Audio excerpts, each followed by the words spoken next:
నమస్తే, welcome to our channel. AP deputy speaker triple R గారు sensational comments చేశారు. పవన్ కళ్యాణ్ గారు హోమ్ మినిస్టర్ అయ్యేంత వరకు కూడా నేను జడా శ్రవణ్ కుమార్ గారి గురించి ఫిర్యాదు చేయను అంటున్నారు. ఇదిలా ఉంటే మరోపక్క మనం చూసుకున్నట్లయితే జడా శ్రవణ్ కుమార్ గారి పైన అసలు ప్రభుత్వం కానీ పోలీసులు కానీ ఎందుకు సుమోటోగా కేసు నమోదు చేయట్లేదు? ఎప్పుడు చూసినా అనుచిత వ్యాఖ్యలు చేస్తున్నారు కదా. అసలు ఈ అంశాన్ని ఎలా చూడాలి తెలుసుకునే ప్రయత్నం చేద్దాం. దీన్ని విశ్లేషించడానికి మనతో పాటుగా ఉన్నారు సీనియర్ పొలిటికల్ అనలిస్ట్ అంకమరావు గారు. జడా శ్రవణ్ కుమార్ గారు ఎప్పుడు కూడా అటు డిప్యూటీ సీఎం పవన్ కళ్యాణ్ గారి పైన అయినా త్రిపుల్ ఆర్ గారి పైన అటాక్ చేస్తుంటారు. మరి ఇప్పుడు త్రిపుల్ ఆర్ గారు సెన్సేషనల్ కామెంట్స్ చేశారు sir. Deputy CM Pawan Kalyan గారు హోమ్ మినిస్టర్ తీసుకునే వరకు, హోమ్ మినిస్టర్గా బాధ్యతలు చేపట్టే వరకు నేను జడా శ్రవణ్ కుమార్ గారి పైన ఫిర్యాదు చేయను అంటున్నారు. అయితే ఈ విషయంలో జడా శ్రవణ్ కుమార్ గారు ఎప్పుడు అనుచిత వ్యాఖ్యలు చేస్తారు కాబట్టి అటు గవర్నమెంట్ కానివ్వండి, ఇటు పోలీసులు కానివ్వండి, ఆయన పైన ఎందుకు సుమోటోగా కేసు నమోదు చేయట్లేదు, ఎందుకు చర్యలు తీసుకోవట్లేదు? రఘురామకృష్ణరాజు గారు నిన్న అన్న వ్యాఖ్యల్ని కొంచెం మనం తీవ్రంగా పరిగణించాలి. ఆయన రాజ్యాంగబద్ధ పదవిలో ఉన్నారు ఈరోజు.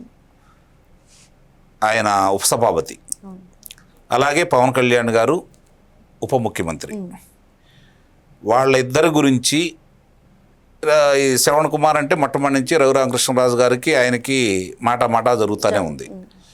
నిన్న ఓ క్రైస్తవ సంఘాల సమూహంలో ఇంకొక వ్యక్తి కూడా పవన్ కళ్యాణ్ గారిని ఇష్టారీతిగా మాట్లాడుతూ ఆయన చాలా వ్యాఖ్యలు చేశాడు.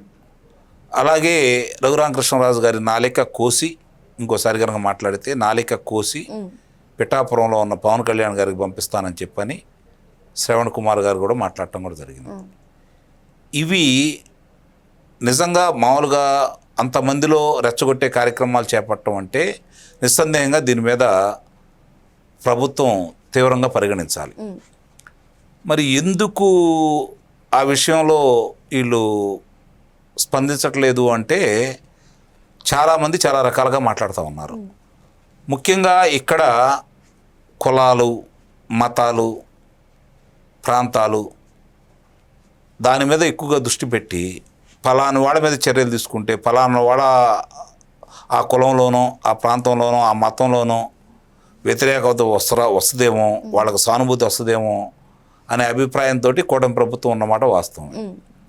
ఇలా ప్రతి వాళ్ళని మీరు వదిలేసుకుంటూ వెళ్తూ ఉంటే, కులాల గురించి చూసుకుంటూ ఉంటే ఇలాంటి వాళ్ళు రోజుకొకరు పుట్టుకుంటూ వస్తున్నారు. అందరినీ ఈ విధంగానే వదిలేస్తారా? అంటే మరి ఏ విధమైన పరిపాలన ఇవ్వాలనుకుంటున్నారు? రఘురామకృష్ణరాజు గారు సటైరికల్గా అన్నారా లేకపోతే నిజంగా అన్నారా అనేది, లేదంటే పవన్ కళ్యాణ్ గారు హోంమంత్రి అయిన తర్వాత ఇద్దాం అనుకుంటున్నారంటే సందేశం ఇస్తున్నారా హోంమంత్రి కాబోతున్నారని?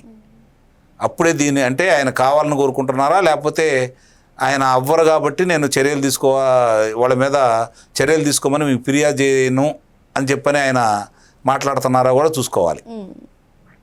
ఎందుకంటే ఆయన విషయంలోనే కూటమి ప్రభుత్వం అధికారంలోకి వచ్చిన తర్వాత ఇంకా మేనవేషాలు లెక్క పెడుతున్నారు, సరైన న్యాయం జరగట్లేదనేది మాత్రం నిస్సందేహంగా వాస్తవం. అందుట్లో ఎవరు అవునన్నా కాదన్నా కూడా ఆ దిశగా పయనించట్లేదనేది కూడా వాస్తవమే. వేగవంతంగా జరగలేదు.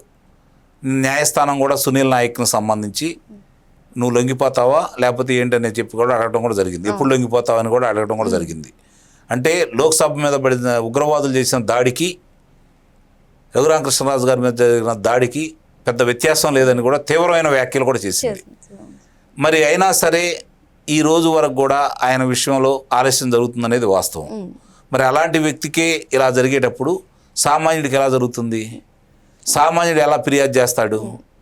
రేపు పొద్దున వాళ్ళనే ఈ విధంగా ఇబ్బంది పెడతా ఉంటే సామాన్యుడిని వదిలేస్తారా వీళ్ళు?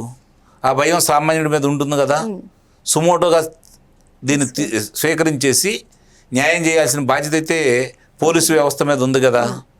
మరి అవేమీ జరగనప్పుడు సామాన్యుడు ఏ విధంగా వేరే అన్యాయం, నాకు ఇలా అన్యాయం జరిగింది పలానా వాడి వల్ల నాకు న్యాయం చేయండి అని చెప్పని ఈ వ్యవస్థల దగ్గరికి ఎలా వస్తారు? వాళ్ళకి అంతే అనుమానాలు ఉంటాయి కదా. వాళ్ళకే న్యాయం జరగలేదు, రేపు పొద్దున మనం కనుక ఫిర్యాదు చేస్తే మన మీద కక్ష సాధింపు చర్యలు తీసుకుంటే మన పరిస్థితి ఏందనే భయం వాళ్ళకైతే ఉంటుంది కదా.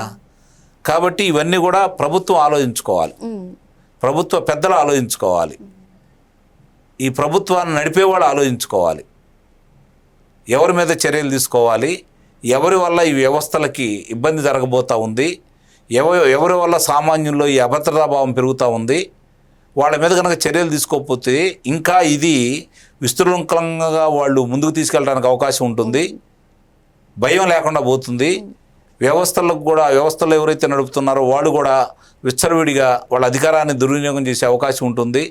కాబట్టి దీన్ని అడ్డుకట్ట వేయాల్సిన బాధ్యత అయితే కూటమి ప్రభుత్వం మీద ఉంది. కాబట్టి ఎలాంటి చర్యలు తీసుకుంటారో, వాళ్ళు ఏ విధంగా శిక్షిస్తారో చూడాలి.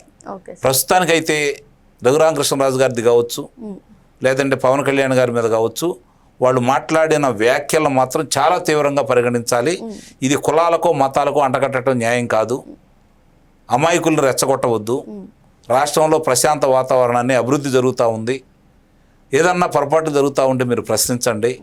అంతే తప్ప ఒక వ్యక్తుల మీద మీరు కక్ష వహించేసి అది వ్యవస్థలకి, సమాజానికి అంటగట్టొద్దని అయితే మాత్రం నేను మీ ద్వారా అందరికీ విజ్ఞప్తి చేస్తున్నాను. అయితే కూటమి ప్రభుత్వం అధికారంలోకి వచ్చినప్పటి నుంచి అభివృద్ధి జరుగుతుంది, సంక్షేమం అంతా బాగానే ఉన్నా మీరు చెప్పినట్టుగా ఇలా కులాలు మతాలు రెచ్చగొట్టే దాని మీద అంత ఫోకస్ పెట్టట్లేదు, చర్యలు తీసుకోవట్లేదు అంటున్నారు. మరి ఇప్పుడు డిప్యూటీ స్పీకర్ త్రిపుల్ గారు చేసినటువంటి వ్యాఖ్యలతో అయినా కూటమి ప్రభుత్వం చలిస్తుందంటారా, చర్యలు తీసుకుంటుందంటారా? నాకైతే ఆ దిశగా పయనిస్తున్నట్టు కనపట్టలేదు. లేకపోతే ఈపాటికి దాని మీద అభియోగం మోపాలి.